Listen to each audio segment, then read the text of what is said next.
আসসালামু আলাইকুম, সবাই কেমন আছেন? আমার বড় মুদির আইছে, বড় মুদির আই এদের পাঠাতুন বাইয়ন বাইয়ন সম্ভবত এদের বাসা আর মরিচ পেঁয়াজের থেকে দিয়ে গেছে। দেখেন পেঁয়াজ এক বান্ডে আগে এক বস্তা।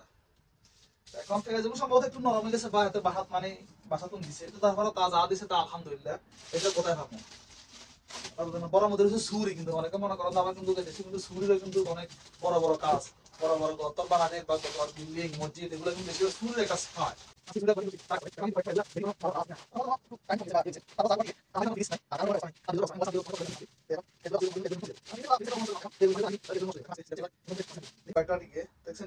পানি ধরে গেছে, মানে ঘরে তো মনে হয় বন্ধ বন্ধ হয়ে গেছে, তারপর দিছে।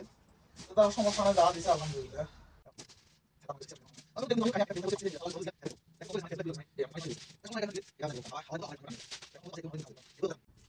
এগুলো তো কথা হবে, এটা প্রায় একদিন আর নোস কথা বুঝতে পারেন। এটা কিন্তু দেড় দিন আর কিন্তু দেড় দিন আর তো দেড় দিন আর পাঁচি গেল না। আর এই মরিচ এগুলো প্রায় দেখছেন মরিচ, এগুলো কিন্তু কুয়েতি মরিচ, এগুলো কিন্তু জাল নাই। আর পাইন গুলো একটু মুড়ো হয়ে গেছে, তো মুড়ো হয়ে গেলে অসুবিধা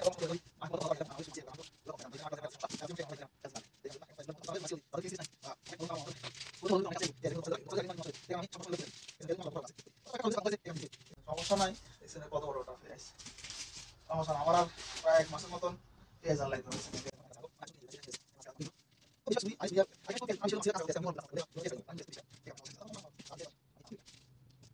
ছুরি যে মুদির মুদির কিন্তু ভালো আছে। ওই দিনও আমি যখন হাসপাতালে গেছিলাম, এই আমাদের যে কুটা সিঁড়ি দিছিল, হাসপাতালে গেছি আর ছোট মুদির আমরা এখানে আসি প্রায় এক দেড় ঘন্টা তাই সে ডিউটি করি, ডিউটি করছি। আসলে বিদেশি কিন্তু পাই, কিন্তু দিলে কিন্তু কাম হতে কিন্তু অনেক কষ্ট, অনেক প্যারাসানি, মানে প্যারাসানির মতো পরিজন লাগে। একটু গন্ধ হয়ে গেছে, তারপরে কোনো সমস্যা নাই আলহামদুলিল্লাহ। এখন আমি পেঁয়াজগুলো রাখিয়ে দিছি আর মরিচগুলো এখন রাখিয়ে দিব হয়েছে লটকা, এখানে লটকা রাখিয়ে দিব। আর বাইকগুলো রাখিয়ে দেবো, তো বাইকগুলো বেশি একটু নড়ে হয়ে গেছে, কিছু বাইক ভাবে কিন্তু বাদ যাবো, একটু ইয়ে হয়ে গেছে, টেম্পার কমে গেছে।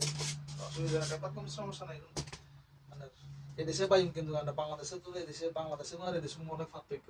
এদেশে বাইম বড্ড হলে ভিতরে কিন্তু জায়গা থাকে, আর বাংলাদেশে তো আমরা বাইমতে একটু সময় একটু ইয়ে হইলেও বায়ুর সাথে সাথে ইয়ে ভিতরে গোড় হয়ে যায় বা গোড়া বেশি বা নষ্ট হয়ে যায়। কিন্তু দেশে কিন্তু বাইম কিন্তু একদম ইয়ে থাকে।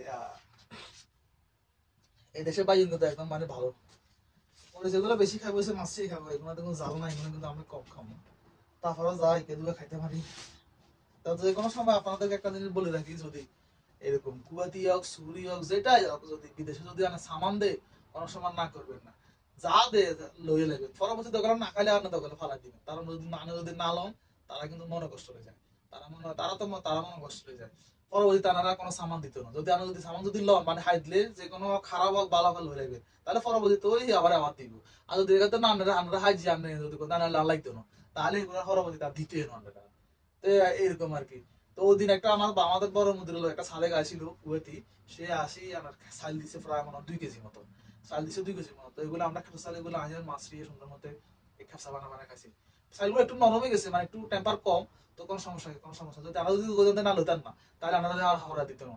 তো এরকম চুরি মুড়ি দিছে এখন, হয়তো হয়তো বাহাত কিনে লই গেছে, খাইতে পারেন না আর এবার দিতেছে। তো আমরা যদি না লইতাম তাহলে পরবর্তীতে আর দিব দিত না। তো এই কারণে একটা জিনিস সবসময় ওনার মাথায় রাখবেন, যদি কুয়েতি যদি হাতে কফিলে বা আরবিরা বেশি আরব দেশে বেশিরভাগ গুলো কিন্তু হাতে আনে আড়ি গেল মানে হাতে জিনিস বলাই দেয়।